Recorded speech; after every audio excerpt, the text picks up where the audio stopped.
തമിഴ്നാടിൻ്റെയും ആന്ധ്രാപ്രദേശിൻ്റെയും കേരളത്തിൻ്റെയും ഒക്കെ മുഖ്യമന്ത്രിയായിട്ട് ഞാൻ അഭിനയിച്ചിട്ടുണ്ട്. പക്ഷേ യഥാർത്ഥത്തിലൊരു മുഖ്യമന്ത്രിയായിരിക്കുക എന്നുള്ളത് നല്ല ബുദ്ധിമുട്ട് പിടിച്ച പണിയാണ്. ഒരു വലിയ ഉത്തരവാദിത്വമാണ് നമ്മുടെ മുഖ്യമന്ത്രി ശ്രീ സതീശൻ അവരുടെ ചുമരിൽ എത്തിയിരിക്കുന്നത്.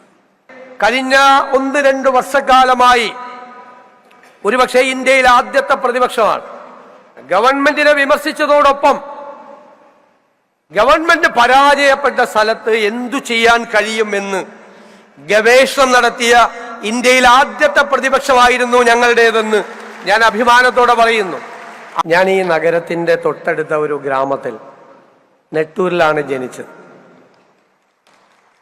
ഇവിടെ ഞാൻ കളിച്ചു വളർന്ന നഗരമാണ്, പഠിച്ചു വളർന്ന നഗരമാണ്. ഈ നഗരത്തിലായിരുന്നു എൻ്റെ ബാല്യവും എൻ്റെ കൗമാരവും എൻ്റെ യുവത്വവുമെല്ലാം. ഞാൻ പഠിച്ചത് തേവര കോളേജിലാണ്, പിന്നെ രാജഗിരിയിൽ പഠിച്ചു. പിന്നീട് തിരുവനന്തപുരത്ത് പഠിക്കാൻ പോയെങ്കിലും വീണ്ടും അഭിഭാഷകനായി കേരള ഹൈക്കോടതിയിൽ പ്രാക്ടീസ് ചെയ്യാൻ തിരിച്ചു വന്നു. ഈ ജില്ലയുമായും ഈ നഗരവുമായും എനിക്കുള്ള ബന്ധം അത് വളരെ ആഴത്തിലുള്ള ഒരു ബന്ധമാണ്. നിങ്ങൾക്കറിയാം, ഞാനും CTJ വിനോദ്, നമ്മുടെ എറണാകുളം MLA, ഞങ്ങൾ വിനോദിൻ്റെ സ്കൂട്ടറിലും എൻ്റെ ബൈക്കിലും ഈ ജില്ല മുഴുവൻ യാത്ര ചെയ്തിട്ടുള്ളവരാണ്. ഒരു കാലഘട്ടത്തിൽ ഈ ജില്ലയിൽ എല്ലായിടത്തും പല സ്ഥലത്തും പോയി രാത്രി പല സുഹൃത്തുക്കളുടെയും വീട്ടിൽ താമസിച്ച് സംഘടനാ പ്രവർത്തനം, വിദ്യാർത്ഥി സംഘടന പ്രവർത്തനം നടത്തിയ ഒരു കാലമുണ്ടായിരുന്നു. എല്ലാവരും പറയുന്നത് പോലെ തന്നെ ഒരുപാട് കഷ്ടപ്പാടുകളും ദുരിതങ്ങളും ബുദ്ധിമുട്ടുകളും ഒക്കെ സഹിച്ച് ആണ് ഈ നഗരത്തെയും ഈ ജില്ലയെയും അടുത്തറിഞ്ഞ് വളർന്നു വന്ന ഒരാളാണ്. പിന്നീട് വളരെ ചെറുപ്പത്തിൽ സർവകലാശാല യൂണിയൻ ചെയർമാനായപ്പോൾ എന്നും ഓർത്തു വയ്ക്കാനുള്ള ഒരു വലിയ സർവകലാശാല യുവജനോത്സവം ഈ നഗരത്തിൽ സംഘടിപ്പിച്ചതും എനിക്ക് ഇന്നും ഓർമ്മയുണ്ട്. ഉത്സവ് 87, 87 86, 87 അങ്ങനെയാണ് വന്നത്. അപ്പോൾ തീർച്ചയായും ഇന്ന് നമ്മൾ കളിച്ചു വളർന്ന നഗരത്തിൻ്റെ ആ ഹൃദയവികാരങ്ങൾ ഏറ്റുവാങ്ങാൻ, സന്തോഷം പങ്കുവയ്ക്കാൻ നിങ്ങളോടൊപ്പം ആയിരിക്കുമ്പോൾ ജീവിതത്തിലെ ഏറ്റവും ധന്യമായ മുഹൂർത്തത്തിലൂടെയാണ് ഞാൻ കടന്നു പോകുന്നത് എന്ന് ഞാൻ കരുതുകയാണ്. നമ്മുടെ മുമ്പിലുള്ളത് ഇവിടെ ഉദ്ഘാടകൻ സൂചിപ്പിച്ചതുപോലെ വെല്ലുവിളികളാണ്. നമുക്ക് രണ്ടുണ്ട് അധികാരത്തിന്. അധികാരത്തിന് 2 വശമുണ്ട്. ഒന്ന്, അധികാരത്തിൻ്റെ ഒരു പത്രാസുണ്ട്, അധികാരത്തിൻ്റെ ഒരു പാരാഫർണേലിയൻ. നമ്മൾ അതിൽ വീണുപോയാൽ പിന്നെ നമുക്കൊന്നും ചെയ്യാൻ പറ്റില്ല. അതിനെ മറികടക്കാൻ, അതിനെ ബൈപ്പാസ് ചെയ്യാൻ നമ്മുടെ ഉത്തരവാദിത്വം എന്താണ് എന്ന് നമ്മൾ മനസ്സിലാക്കി. ഞാൻ ആദ്യം പറഞ്ഞത് ഇതൊരു ഡിവൈൻ അസൈൻമെന്റ് ആണ്. ഞാനൊരു വിശ്വാസിയായ ആളാണ്. ഇതൊരു ദൈവികമായ നിയോഗമാണ്. അങ്ങനെ കരുതി നമ്മൾക്ക് എന്തു ചെയ്യാൻ കഴിയും, എന്തെല്ലാമാണ് നമ്മൾ ചെയ്യേണ്ടത് എന്ന് നമ്മൾ മനസ്സിലാക്കി അതിൻ്റെ മുൻഗണനകൾ നിശ്ചയിച്ച് നമുക്ക് മുന്നോട്ട് പോകണം. നമുക്ക് മാറ്റം ഉണ്ടാക്കാൻ കഴിയും. എനിക്കതിൻ്റെ ആത്മവിശ്വാസമുണ്ട്. ഒറ്റയ്ക്ക് ഒരാൾക്ക് ഒന്നും ചെയ്യാൻ കഴിയില്ല. ഇനിയുള്ള കാലത്ത് ടീം ബിൽഡ് ചെയ്യണം. നമ്മൾ ടീം ബിൽഡ് ചെയ്യണം. എല്ലാ രംഗങ്ങളിലും നല്ല ടീം ബിൽഡ് ചെയ്യണം. നമുക്ക് എക്സ്പെർട്ടൈസ് ആവശ്യമുണ്ട്. വൈദഗ്ധ്യമുള്ള ആളുകളെ നമ്മൾ ആവശ്യമുണ്ട്. ലോകത്ത് എല്ലായിടത്തുമുള്ള മലയാളികൾ വ്യത്യസ്തമായ രംഗങ്ങളിൽ വളരെ ശ്രദ്ധേയമായ സേവനങ്ങൾ അനുഷ്ഠിക്കുന്നവരുണ്ട്. അവരുടെ എല്ലാം സഹായം നമുക്ക് വേണം. എല്ലാത്തിനുമുപരിയായി കേരളത്തിൻ്റെ സമ്പദ് വ്യവസ്ഥയെ നമുക്ക് മെച്ചപ്പെടുത്തണം. അതൊരു വെല്ലുവിളിയാണ്. ഞാൻ ധനകാര്യ വകുപ്പ് ഏറ്റെടുത്തത് ധനകാര്യം ഭരിക്കാനുള്ള സന്തോഷം കൊണ്ടല്ല. അതൊരു ചാലഞ്ചാണ്, അതൊരു വെല്ലുവിളിയാണ്. ആ വെല്ലുവിളി ഏറ്റെടുത്തുകൊണ്ട് നമുക്ക് നമ്മുടെ സമ്പദ് വ്യവസ്ഥയെ മെച്ചപ്പെടുത്തണം. സമ്പദ് വ്യവസ്ഥയെ മെച്ചപ്പെടുത്തിയാൽ പിന്നെ രണ്ടാമത് ചെയ്യേണ്ടത് ഇക്വിറ്റബിൾ ഡിസ്ട്രിബ്യൂഷൻ ഓഫ് വെൽത്ത് ആണ്. സമ്പത്തിന്റെ നീതിപൂർവമായ വിതരണം. ജനങ്ങളുടേതാണ് സമ്പത്ത്, ഖജനാവ് ജനങ്ങളുടേതാണ്. ആ പണം നീതിപൂർവമായ വിതരണത്തിലൂടെ രാജ്യത്തെ ജനങ്ങളുടെ ജീവിത നിലവാരം ഉയർത്താൻ വേണ്ടി നമുക്ക് എന്തെല്ലാം ചെയ്യാൻ കഴിയുമെന്നാണ് നമ്മൾ പരിശോധിക്കേണ്ടത്. നമ്മൾ വികസന പ്രവർത്തനം എന്ന ആളുകൾ പറയും. ഞാനും കരുതിയത് വികസന പ്രവർത്തനം എന്ന് പറഞ്ഞാൽ ഒരു പ്രദേശം മുഴുവൻ അക്വയർ ചെയ്ത് ബഹുനില മന്ദിരങ്ങൾ വരുന്നത്, കുറെ കെട്ടിടങ്ങൾ വരുന്നത്, അതാണ് വികസനം എന്നാണ് ഞാനും പണ്ട് കരുതിയത്. ഇന്ന് ഞാൻ തിരിച്ചറിയുന്നു അതല്ല വികസനം. ഒരു പ്രദേശത്ത് വികസനം വന്നാൽ വികസനം ഉണ്ടായി എന്ന് നമ്മൾ കരുതണമെങ്കിൽ ആ പ്രദേശത്ത് ജീവിക്കുന്ന ജനങ്ങളുടെ ജീവിത നിലവാരത്തിൽ സാരമായ മാറ്റം ഉണ്ടാകണം. അല്ലാത്തതൊന്നും വികസനമല്ല. നാടിന് മാറ്റമുണ്ടാകാൻ, ജനങ്ങളുടെ ജീവിത നിലവാരത്തിൽ മാറ്റമുണ്ടാകാനുള്ള പദ്ധതികൾ നമുക്കുണ്ടാകണം. അതിന് നമുക്ക് സ്വപ്നതുല്യമായ പദ്ധതികളുമായിട്ടാണ് ഈ സർക്കാർ വരുന്നത്. ഞാൻ ബജറ്റ് 19-ാം തീയതി അവതരിപ്പിക്കുകയാണ്, ആദ്യത്തെ ബജറ്റ്. ആ ബജറ്റിലെ രഹസ്യങ്ങൾ മുൻകൂട്ടി നിങ്ങളോട് പറയാൻ പറ്റില്ല.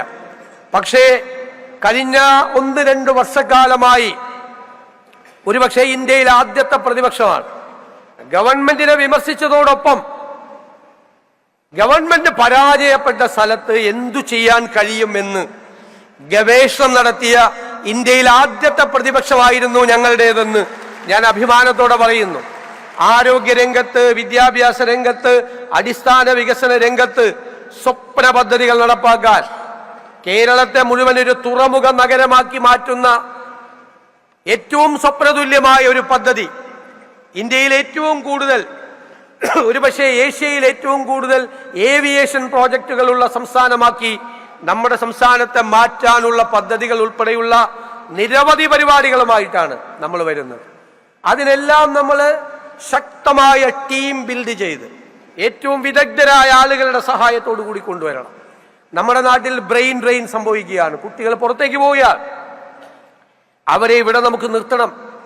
നല്ല വിദ്യാഭ്യാസം കൊടുക്കണം, അവർക്ക് നല്ല ജോലി കൊടുക്കണം, അവർക്ക് പുതിയ സംരംഭങ്ങൾ തുടങ്ങാനുള്ള സഹായങ്ങൾ ചെയ്യണം, അവരെ ചേർത്തു പിടിക്കണം. എനിക്ക് വലിയ സന്തോഷം പറയാനുണ്ട്. ആദ്യത്തെ ക്യാബിനറ്റിൽ എടുത്ത തീരുമാനം, ഇന്ത്യയിൽ ആദ്യമായി ഒരു സംസ്ഥാനത്ത് മുതിർന്ന പൗരന്മാർക്ക് ഒരു വകുപ്പുണ്ടാക്കിയ മുതിർന്ന പൗരന്മാർക്ക്. ഞാനത് പറഞ്ഞത്, ഒരു സൊസൈറ്റി, ഒരു സമൂഹം പരിഷ്കൃതമാണോ അല്ലയോ എന്ന് പരിശോധിക്കുന്നത് ആ സൊസൈറ്റി, ആ സമൂഹത്തിലെ മുതിർന്ന പൗരന്മാരോട് ഇവിടെ ഉണ്ട് എങ്ങനെ പെരുമാറുന്നു എന്നത് കണക്കാക്കിയ നമ്മൾ പറയും ഈ കാലഘട്ടം ഒരു പിരീഡാണ്. ജനങ്ങൾ നൽകിയിരിക്കുന്ന അംഗീകാരം അവസാനിക്കുമ്പോൾ ലോകത്തെല്ലായിടത്തുമുള്ള ജനങ്ങൾ പറയണം, കേരള സൊസൈറ്റി ഒരു സിവിലൈസ്ഡ് സൊസൈറ്റിയാണ്. അവരവരുടെ മുതിർന്ന പൗരന്മാരോട് ഏറ്റവും ഭംഗിയായി പെരുമാറുന്ന ഒരു സൊസൈറ്റിയാണ്. നമ്മുടെ മുൻഗണനയിൽ ഈ നാട്ടിലെ മുതിർന്ന പൗരന്മാരുണ്ട് എന്ന് ഞാൻ പ്രത്യേകം പരാമർശിക്കാൻ ഞാൻ ആഗ്രഹിക്കുന്നു. കുട്ടികളെ ചേർത്ത് നിർത്തണം.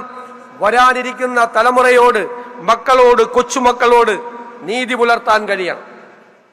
കേരളം സെക്കുലറായി നിലനിൽക്കണം, മതസൗഹാർദ്ദം നിലനിൽക്കണം. എല്ലാം നമ്മുടെ മതേതരത്വം എന്ന് പറയുന്നത് പാശ്ചാത്യ നാടുകളിലെ മതേതരത്വമല്ല, അത് റിജക്ഷൻ ഓഫ് റിലീജിയനാണ്, മതനിരാസമാണ്. ഇവിടെ അതല്ല, ഇവിടെ ഇൻക്ലൂഷൻ ഓഫ് റിലീജിയനാണ്. മതങ്ങളെ ചേർത്ത് നിർത്തുന്നതാണ്.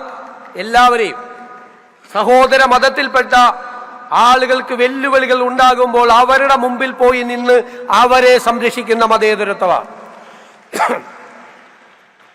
അതിലൊരു വിട്ടുവീഴ്ചയില്ല, ഒരു കോംപ്രമൈസും ഇല്ല.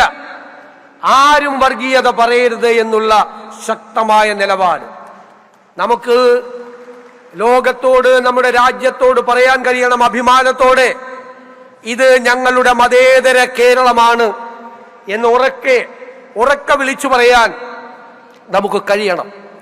അങ്ങനെ ഒരു കേരളം ഉണ്ടാകണം, എല്ലാ രംഗങ്ങളിലും മാറ്റമുണ്ടാകുന്നു. അതിന് ഈ കൊച്ചിയുടെ, ഈ നഗരത്തിന്റെ, ഈ ജില്ലയുടെ മുഴുവൻ പിന്തുണ വേണം. എന്നെ കൂടെ 3 മന്ത്രിമാർ കൂടിയുണ്ട്. മിടുമിടുക്കരായ ഹൈബി ഈഡനും ബെന്നി ബഹനാനും ഫ്രാൻസിസ് ജോർജുള്ള MP-മാരുണ്ട്, ശ്രീ ഡീൻ കുര്യാക്കോസ് ഉൾപ്പെടെ. ഈ പൗരാവലിയുടെ പിന്തുണയുണ്ട്. നമുക്ക് ഈ നഗരത്തെയും ഈ ജില്ലയെയും മാറ്റിയെടുക്കാൻ കഴിയണം. കൊച്ചി അത് നമ്മുടെ സ്നേഹമാണോ എന്താണോ എന്നറിയില്ല. ഈ കൊച്ചി ആയിരിക്കരുത് കുറച്ചുനാൾ കഴിയുമ്പോഴുള്ള കൊച്ചി. ഈ രാജ്യത്തിന് മാതൃകയായ ഒരു നഗരമാക്കി നമുക്ക് നമ്മുടെ കൊച്ചിയെ മാറ്റണം.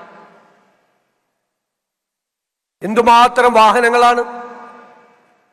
ഏറ്റവും മോഡേണായ ഒരു സിറ്റിയായി നമ്മുടെ നഗരം മാറണം. ഈ നഗരം ഇപ്പോഴുള്ള പരിധിയല്ല, അതിൻ്റെ അപ്പുറത്തേക്ക് വളരണം. നമുക്ക് ട്വിൻ സിറ്റി എന്നുള്ള സങ്കല്പത്തിലേക്ക് പോവാം. അപ്പൊ ആലുവയൊക്കെ വരും, അങ്കമാലിയൊക്കെ വരും. നമ്മുടെ എയർപോർട്ട് അവിടെയാണ്. നമ്മുടെ കളക്ട്രേറ്റ് നഗരത്തിലല്ല, പുറത്താണ്. നമ്മുടെ ഗവൺമെന്റ് ഓഫീസുകൾ പുറത്താണ്. കുറെ കൂടി നഗരത്തെ വികസിപ്പിച്ച് ഒരു പുതിയ നഗരസങ്കല്പം, അർബൻ പ്ലാനിംഗ് ഞങ്ങളുടെ മുൻഗണനയിലുള്ളതാണ്, പ്രയോറിറ്റിയിൽ ഉള്ളതാണ്. ആ മാറ്റമുണ്ടാകണം. ആ മാറ്റത്തിന്റെ ഗുണഭോക്താക്കൾ നഗരവാസികൾ മാത്രമല്ല, തൊട്ടടുത്ത ഗ്രാമങ്ങളിൽ താമസിക്കുന്നവർ കൂടി അതിന്റെ ബെനഫിഷ്യറീസ് ആക്കി നമുക്ക് മാറ്റണം. നഗരം അവരോട് ചേർന്ന് നിൽക്കുമ്പോൾ വിദ്യാഭ്യാസ അവസരങ്ങൾ, തൊഴിലവസരങ്ങൾ എല്ലാം ഗ്രാമങ്ങളിലെ കുഞ്ഞുങ്ങൾക്കും സ്ത്രീകൾക്കും എല്ലാ വിഭാഗം ജനങ്ങൾക്കും ഉണ്ടാകണം. നമുക്ക് എറണാകുളത്തിന് മുഖ്യമന്ത്രിയും 3 മന്ത്രിമാരും മികച്ച MP-മാരും 14 MLA-മാർ ഞങ്ങൾ എല്ലാവരും ഉണ്ടെങ്കിൽ അത് സാധ്യമാകും എന്ന് തന്നെയാണ് ഞങ്ങളുടെ പ്രതീക്ഷ. അത് അവസാനത്തേക്ക് മാറ്റിവെക്കില്ല. അതൊരു തുടക്കമാകും. ഞാൻ മമ്മൂക്കയും കുഞ്ചാക്കോ ബോബനും ഇരിക്കുന്നത് കൊണ്ട് പറയുകയല്ല. കേരളത്തിലെ ഫിലിം ഇൻഡസ്ട്രിയുടെ ആസ്ഥാനമാക്കി നമുക്ക് ഈ ജില്ലയെ മാറ്റണം.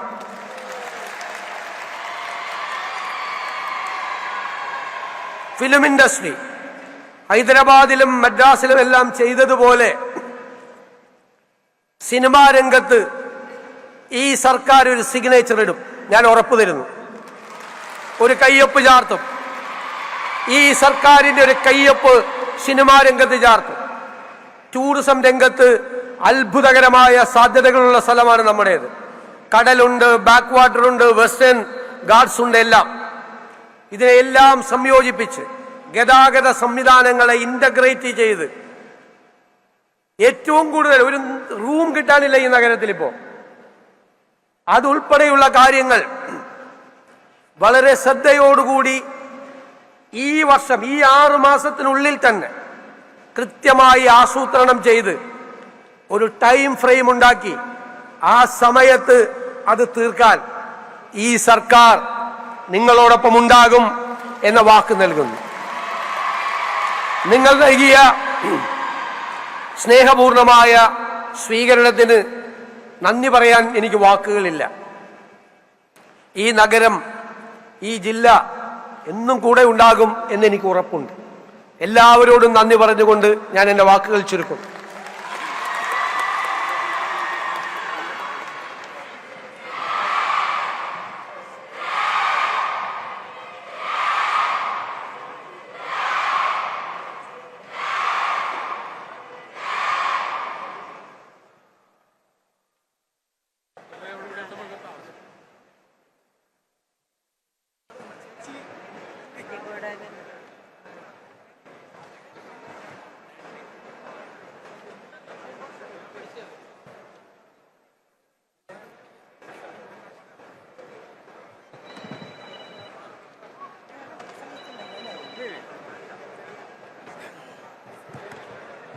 മുഖ്യമന്ത്രി പറഞ്ഞതുപോലെ വിദ്യാഭ്യാസ രംഗത്ത് വലിയ മാറ്റങ്ങൾ നമ്മുടെ സംസ്ഥാനത്തുണ്ടാകും. ഈ സർക്കാർ വരുന്നതിന് മുമ്പ് വിദ്യാർത്ഥികൾക്കിടയിൽ ഈ ജില്ലയിലെ ചെറുപ്പക്കാരായ ഒരുപറ്റം അധ്യാപകർ ചേർന്ന് 20 ലക്ഷം വിദ്യാർത്ഥികളുടെ പ്രതീക്ഷകൾ, ഇന്ന് വിദ്യാഭ്യാസ രംഗത്തുള്ള പ്രശ്നങ്ങൾ, നമ്മുടെ ജില്ലയിൽ നിന്ന് ആദ്യമായിട്ടൊരു മുഖ്യമന്ത്രി ഉണ്ടാവുകയാണ്.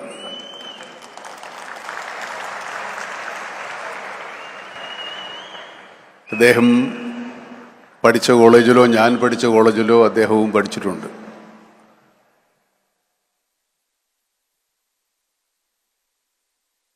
ഞാൻ 2-3 സിനിമകളിൽ മുഖ്യമന്ത്രിയായിട്ട് അഭിനയിച്ചിട്ടുണ്ട്.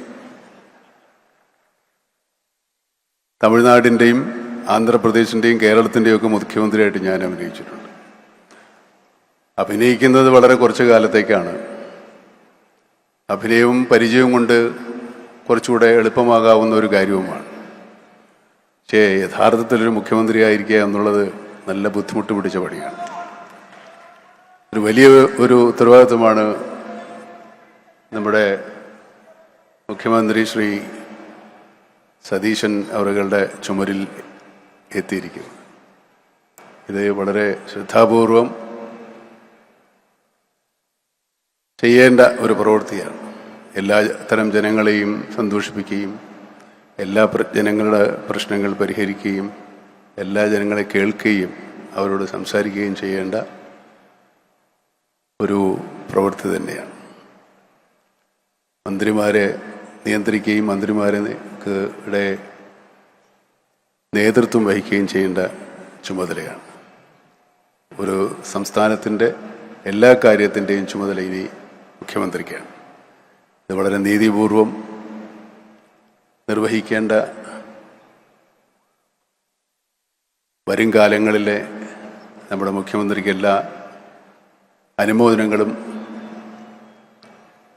അർപ്പിക്കുകയും മേലോട്ടുള്ള അദ്ദേഹത്തിൻ്റെ പ്രവർത്തനങ്ങളിൽ കൂടുതൽ ഉത്സാഹപൂർവം നീതിപൂർവം നടത്താൻ സാധിക്കട്ടെ എന്ന് ആശംസിക്കുകയും ചെയ്യുന്നു. കൊച്ചി പൗരാവലിയുടെ ഈ സ്വീകരണത്തിൽ, അദ്ദേഹത്തിന് നൽകുന്ന സ്വീകരണത്തിൽ പങ്കെടുക്കാൻ സാധിച്ചതിൽ എനിക്ക് അതിയായ സന്തോഷമുണ്ട്. എല്ലാവർക്കും ഒരിക്കൽ കൂടി നന്ദി.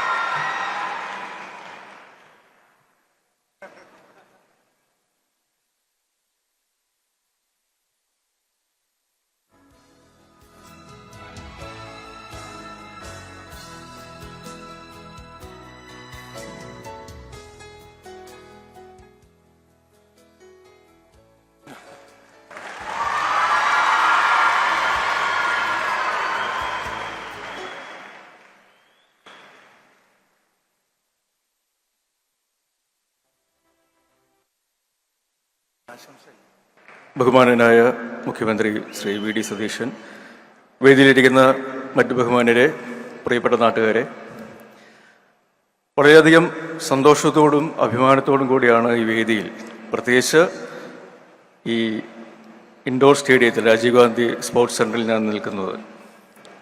നേരത്തെ ഹൈബി സൂചിപ്പിച്ച പോലെ എൻ്റെ ജീവിതത്തിൻ്റെ അല്ലെങ്കിൽ ദൈനംദിന ജീവിതത്തിലെ ഊർജം തുടങ്ങുന്നത് ഈ സ്റ്റേഡിയത്തിൽ നിന്നാണ്. ഇവിടുത്തെ ബാഡ്മിൻ്റൺ കളിയിൽ നിന്നും അല്ലെങ്കിൽ ബാസ്കറ്റ്ബോൾ ഗെയിമുകളിൽ നിന്നും തുടങ്ങി ആ ഊർജം പകൽ മുഴുവനും അല്ലെങ്കിൽ രാത്രി വരെയും ഷൂട്ടിങ്ങുകൾക്കും മറ്റു കാര്യങ്ങൾക്കും ഒക്കെ ആയിട്ട് വരുമ്പോൾ അതേ വേദിയിൽ നിന്ന് അതേ സ്ഥലത്ത് തന്നെ പുതിയ നിയുക്ത മുഖ്യമന്ത്രിക്ക് ഒരു വരവേൽപ്പ് അല്ലെങ്കിൽ സ്വീകരണം നൽകുമ്പോൾ കൊച്ചിക്കാരോടൊപ്പം മലയാളികളോടൊപ്പം ഞാനും സന്തോഷിക്കുന്നു, അഭിമാനിക്കുന്നു. പാർട്ടിക്കതീതമായി, വിശ്വാസങ്ങൾക്കതീതമായി, പ്രത്യയശാസ്ത്രങ്ങൾക്കതീതമായി, ജാതി മത ഭേദമന്യേ ജനങ്ങൾക്ക് വേണ്ടിയിട്ടുള്ള ഒരു ഭരണം തന്നെ ആവട്ടെ നമ്മുടെ പുതിയ സർക്കാർ നൽകുന്നത്. അത് എല്ലാ രീതിയിലും നാട്ടുകാർക്കും നാടിനും പുതിയ പ്രതീക്ഷകളും പുതിയ ഉണർവും നൽകുന്നൊരു ഭരണം തന്നെ ആവട്ടെ എന്ന് ആശംസിക്കുന്നു. ഒരിക്കൽ കൂടി ഒരു എളിയ കലാകാരൻ എന്നുള്ള നിലയിലും കേരളത്തിലൊരു പൗരൻ എന്നുള്ള നിലയിലും ഈ സർക്കാരിനും നമ്മുടെ നിയുക്ത മുഖ്യമന്ത്രിക്കും എല്ലാവിധ ഭാവങ്ങളും നേരുന്നു. നന്ദി, നമസ്കാരം, ചെയ്യുന്നു.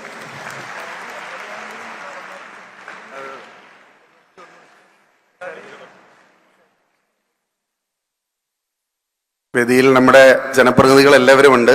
പക്ഷേ ജനപ്രതിനിധിയാണെങ്കിലും നമ്മൾക്ക് കഴിഞ്ഞ ഈ മാസത്തിൻ്റെ ആദ്യ സമയം വരെ നമ്മുടെ സ്ക്രീനുകളിലെല്ലാം നിറഞ്ഞു നിന്ന നമ്മുടെ സ്വന്തം പാലക്കാടിൻ്റെ MLA ശ്രീ രമേശ് പിഷാരടിയെ ഹൃദയപൂർവ്വം ഞാൻ ഈ വേദിയിലേക്ക് സ്വാഗതം ചെയ്യുക.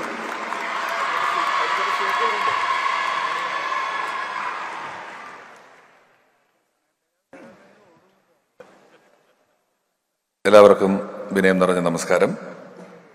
ചലച്ചിത്ര മേഖലയിൽ നിന്നും ഈ ചടങ്ങിന് വന്ന ഒരു അതിഥിയല്ല ഞാനെന്നും ഈ ചടങ്ങിൽ ഇപ്പോൾ ഞാൻ നിൽക്കുന്നത് ഒരു ആതിഥേയനായെന്നും ഉള്ള ബോധ്യം എനിക്കുള്ളതുകൊണ്ട് സുദീർഘമായി സംസാരിക്കുന്നില്ല. എല്ലാവിധ ആശംസകളും ഈ സർക്കാരിന് നേരുന്നു. ഒപ്പം ഈ വലിയ വിജയം സമ്മാനിച്ച് ജനങ്ങളോടുള്ള നന്ദി ആത്മാർത്ഥമായി അറിയിക്കുന്നു. ക്ഷണം സ്വീകരിച്ചെത്തിയ ചലച്ചിത്ര മേഖലയിൽ നിന്നും എത്തിയ മമ്മൂക്ക, ചാക്കോച്ചൻ, വേദിയിലിരിക്കുന്ന മറ്റെല്ലാവരോടും ഒപ്പം ഇവിടെ കൂടിയിരിക്കുന്ന ജനാവലിയോടുമുള്ള നന്ദി ഒരിക്കൽ കൂടി പറയുന്നു. ഏറ്റവും ജനകീയനായിക്കൊണ്ട് നമ്മൾ ഇത്രയധികം ജനങ്ങൾ സംസാരിച്ച് വാദിച്ച് നേടിയെടുത്ത ഒരു മുഖ്യമന്ത്രിയാണ് നമുക്ക് ലഭിച്ചിട്ടുള്ളത്.